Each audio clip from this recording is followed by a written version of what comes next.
Hello guys, so we are going to learn about the Gautam Buddha, also relevant for SSC CGL. The Gautam Buddha was also called the Light of Asia. He was born in 563 BC, Lumbini.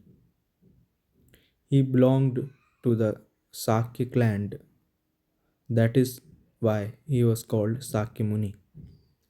His parents' name was Sudodhan and Mahamaya.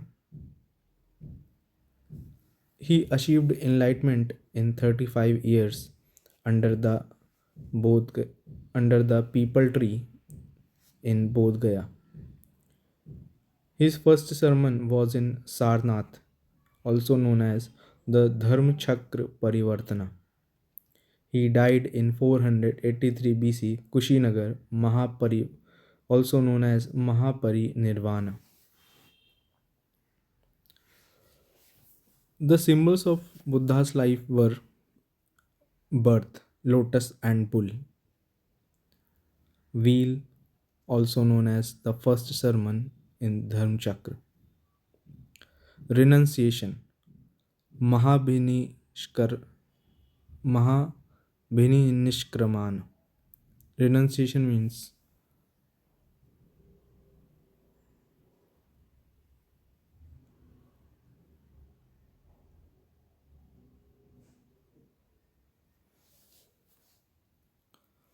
yes, renunciation was renunciation was having a symbol as horse, which means we have to let go of the indulgences in luxury and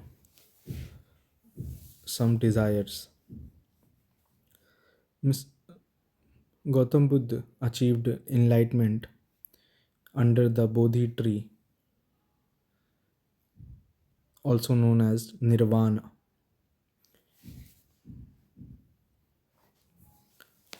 There were four noble truths according to the Buddhism. Life is suffering, dukkha. According to the Gautam Buddha, the nature of existence is characterized by dissatisfaction, pain, and impermanence, which means we will always be suffered from life. We will have some desires, some pain, and we will never be permanent. We will never be perfectionist.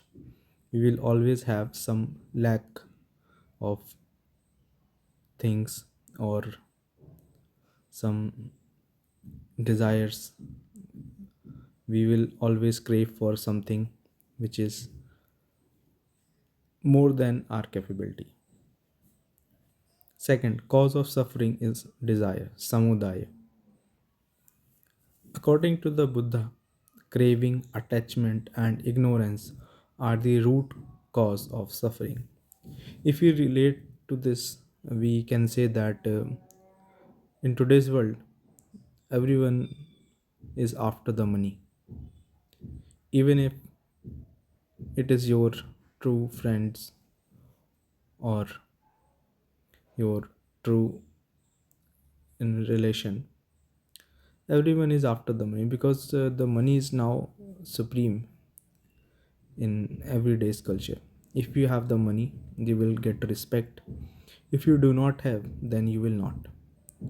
If in future you will gain some money, then you will have the respect. If you not, then you will never have the respect that you were supposed to receive.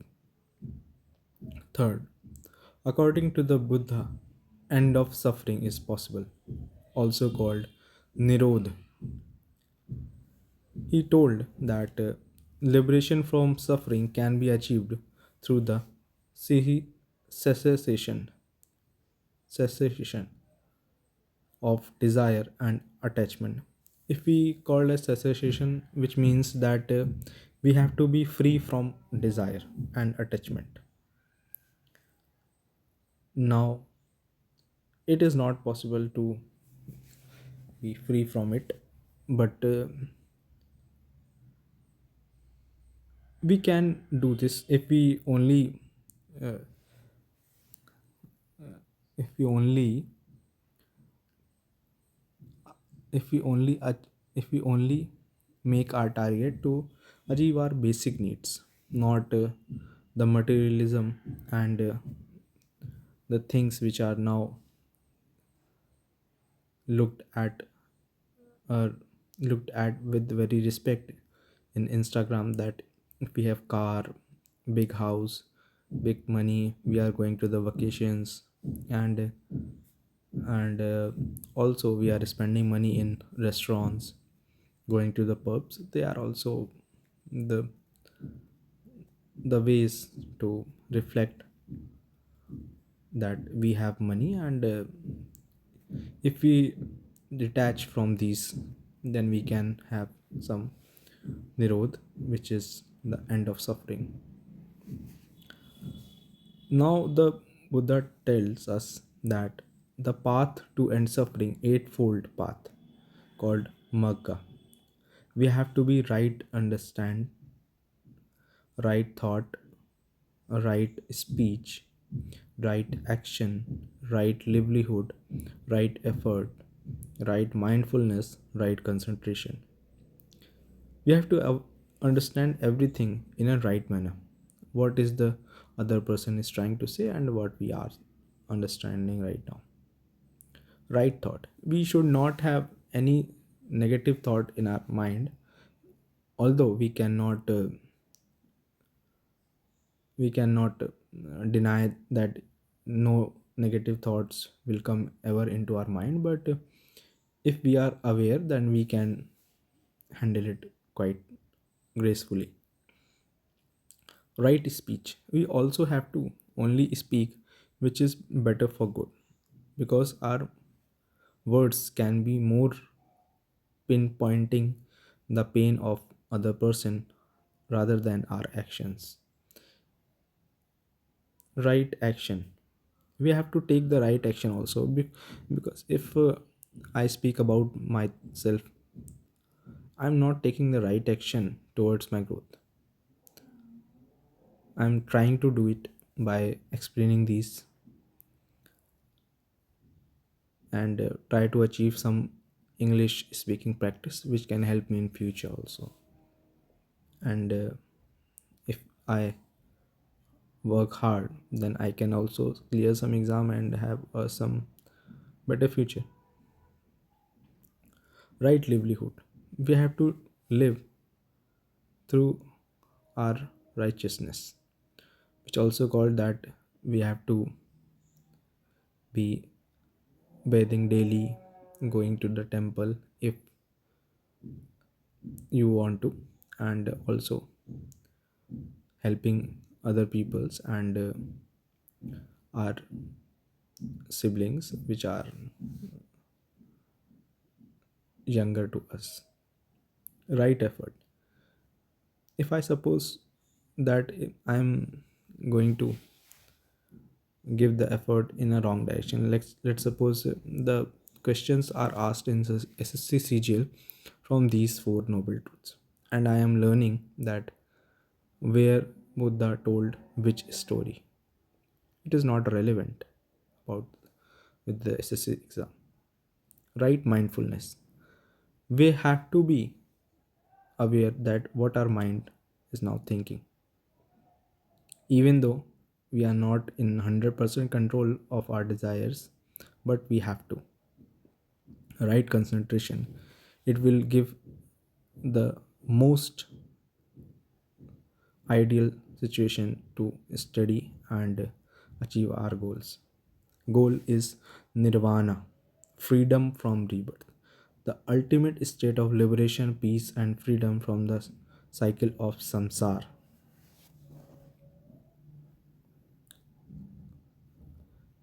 There were the four Buddhist councils also held back in time. We can relate to is RVPK. First, in 483 BC, Rajgir, held by Ajat. The location was Rajgir in Sattapanni cave. King was Ajat, who was also a patron. The outcome of the first Buddhist council was the Vinayak Pitaka and Sutta Pitaka compiled in it. Second was held in 383 BC, Vaishali, organized by King Kalashok. The outcome was dispute over monastic rules led to split into Isthavira, Vira, Isthaviravadins and Mahasanghikas. Third councils Third council was held in Patliputra, organized by Ashok. I think the most important of these four, according to me, I may be not correct, but you can also recheck. The location was Patliputra. Emperor was Ash- Emperor was Ashok. Outcome was Abhidhamma Pitaka compiled. The decision was taken to send some missionaries to various regions to marketing, not marketing, it is not a correct word, to to provide the teachings, you can say, of Gautam Buddha. The fourth council was held in 772 AD in Kashmir. Kanishk organized this. Formal division of Buddhism into Hinayana, the Theravada, and Mahayana branches was taken. And now we will move into the next slide. I know that I haven't fully explained these four Buddhist councils in a great manner because I think I was not having some words. That is why. But I will do it in upcoming slides. There is also an important part as Buddhist literature Pali. Language was Pali. Tripitaka. First, Vinayak Pitaka, monastic rules were written in it. Sutta Pitaka, Buddha's teachings were written in it. Abhidhamma Pitaka, the philosophy behind the Gautam Buddha was written in it. There was the Jatakas, the story of previous births, and Buddha Charitra, the biography by Ashwaghosh in a Sanskrit. Thank you guys. Have a nice day. And I may be uh, not correct all over the time. I may do some mistakes, so please recheck carefully. But I am doing as per my best, and one day I will speak English as good as other speakers. Thank you.